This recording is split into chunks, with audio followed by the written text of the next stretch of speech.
The stock market is going to crash, maybe this year, although there's only a couple days left in the year because of the AI bubble, maybe in 2026 because of something else we haven't even seen yet. But if you're investing in stocks, you will experience a crash. That is not a prediction. That's a promise. The question isn't if the crash is coming. The question is, are you ready? Most people treat stock market crashes like getting hit by lightning, something so rare it's not even worth worrying about. But here's the truth. Market crashes are more like getting rained on. If you live in a place where it rains, you will always get wet unless you prepare. In this video, I'm going to show you exactly how to prepare for the next crash. And the 9th step is one of the most important ones. I'm going to give you a step-by-step survival plan so that when the market falls, and it will fall, you won't just survive. You will actually come out stronger on the other side. Let's jump in. Step number 1, understand that crashes are normal. Let me show you something that will change how you think about investing. Over the past 50 years, the global stock market has been unstoppable. Stocks earned roughly 9% per year on average. They created trillions of dollars of wealth, and people became millionaires just by buying stock and holding them. So here's what nobody tells you though. The road was incredibly bumpy and unpredictable. A lot of people lost money, but a lot of people were made wealthy by it as well. If you look at the market month by month, 3/4 or 75% of the time, the stock market was below its all-time high. That means 75% of the time, your portfolio was down from the peak. Think about that. The typical fall from the peak, around 8%. That means in a normal down month, you were sitting there watching 8% of your money just disappear. But it gets worse. A quarter of the time, or 25% of the time, you were down around 17% or more. So let me put that in real numbers. If you invested $10,000 at the market peak, you would only have $7,000 left. You just watched around $3,000 just vanish. And here's the scary part. That means that in the 10-year period, you would spend one entire year with this kind of a massive loss sitting in your portfolio. So step 1 is this. Stop treating crashes like they're rare. Plan for market crashes because they are a normal part of stock investing. If you invest long enough, you will experience them, and multiple times. Here's step number 2. Build your safety cushion before the crash. Here's a question. What's more important for preventing plane crashes? Good maintenance and pilot training on the ground, or reacting well when the emergency starts? Both matter, but preparation is roughly 80% of success. So let's talk about the most important preparation you need to make. Your safety cushion. This is the money sitting in your bank account for emergencies. Money you will never invest. Money that just sits there, boring and safe. A safety cushion is absolutely essential if you want to survive a market crash. Let me tell you why. There was a guy who worked on Wall Street. Smart guy, made good money, but he didn't have a safety cushion. He put everything into stocks. Then 2008 happened and the financial crisis hit. He lost his job right in the middle of the crash. He needed money to support his family, food, rent. So he was forced to sell half of his stock portfolio at the worst possible time. At a huge loss. He locked in thousands of dollars in losses he will never get back. But if he had a safety cushion, just a few months of living expenses sitting in the bank, he could have stayed invested and recovered his losses when the market bounced back. Some people take safety cushions to an extreme. They keep enough cash to cover 2 or 3 years of expenses.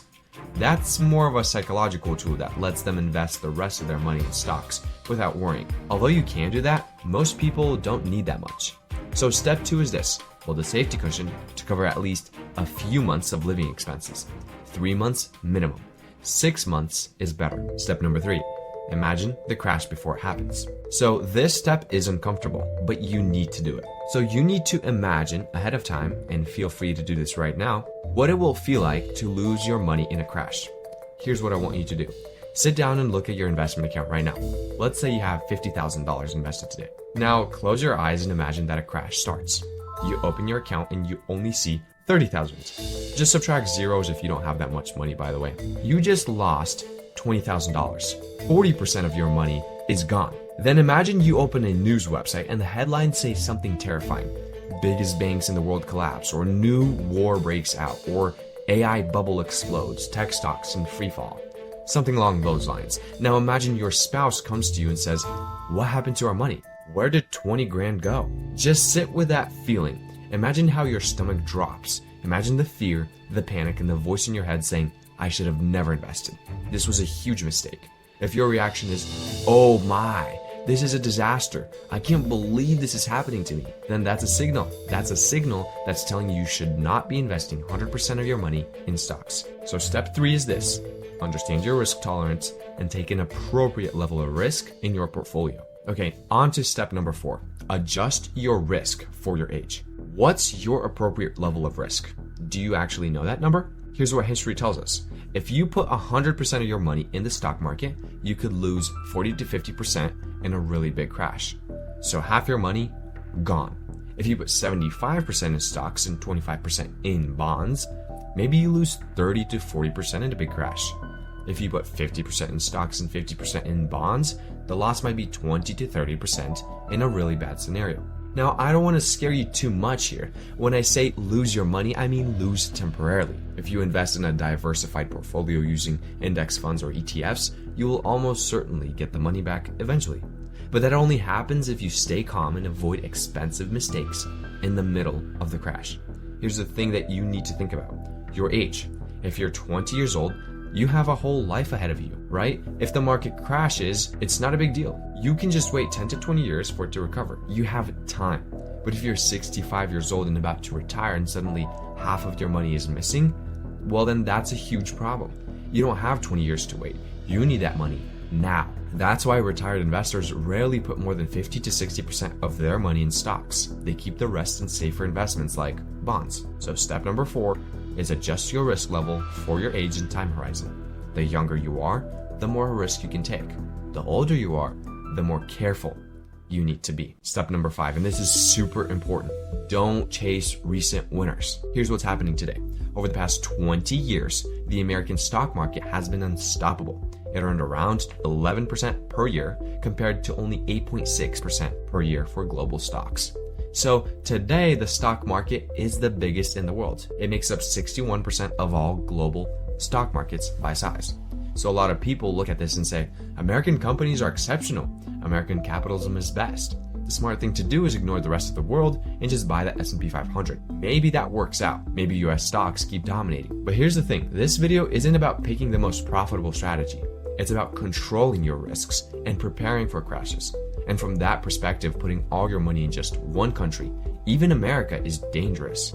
Nobel Prize winner Harry Markowitz said, "The only free lunch is investing in diversification." If you want market crashes to hurt you less, you need your money spread across different markets, different countries, different currencies, different industries. That way, if one country or sector crashes, your entire portfolio doesn't get destroyed. Okay, now step 6 is very oftentimes overlooked, and it's reduce the risks that keep you up at night.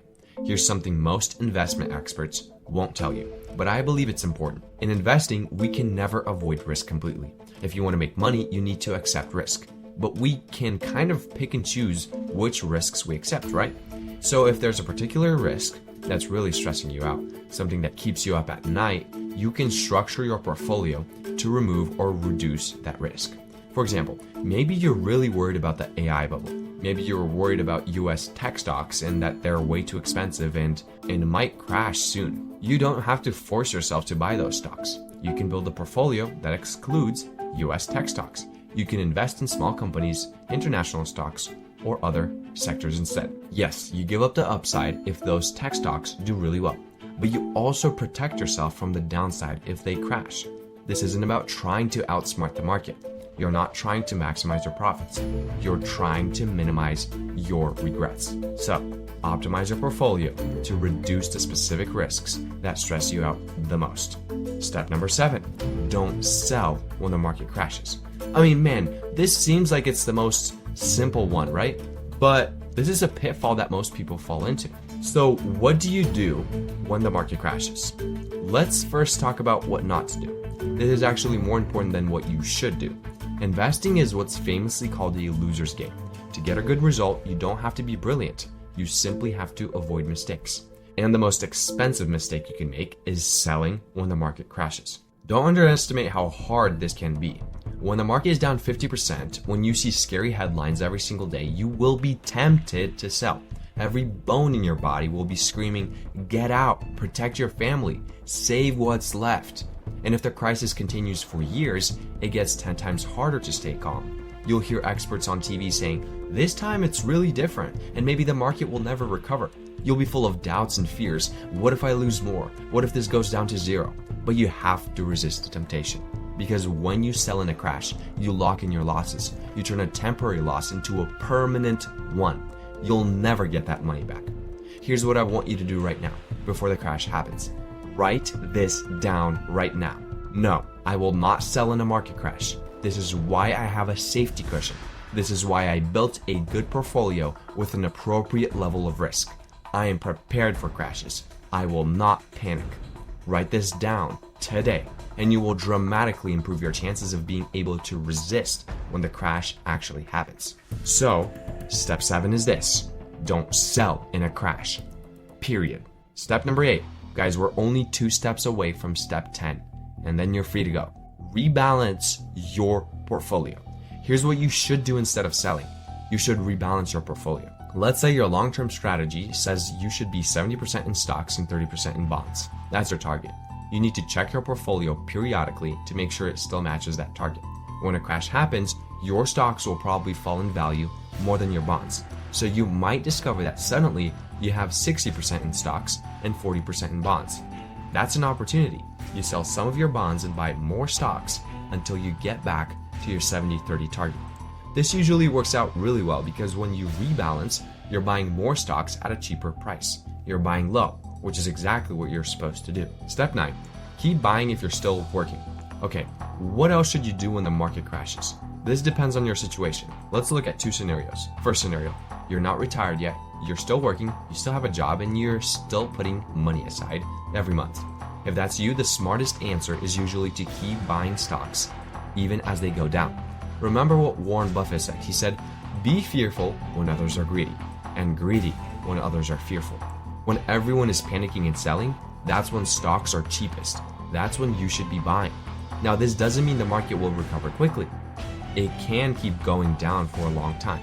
So you shouldn't invest money you can't afford to risk. Never invest your safety cushion. But if you have extra money coming in from a paycheck every month, keep investing it, even if the market keeps falling. Step number 10. And this is a super important step, and we're almost done. Reduce spending if you're retired. Let's talk about the second scenario.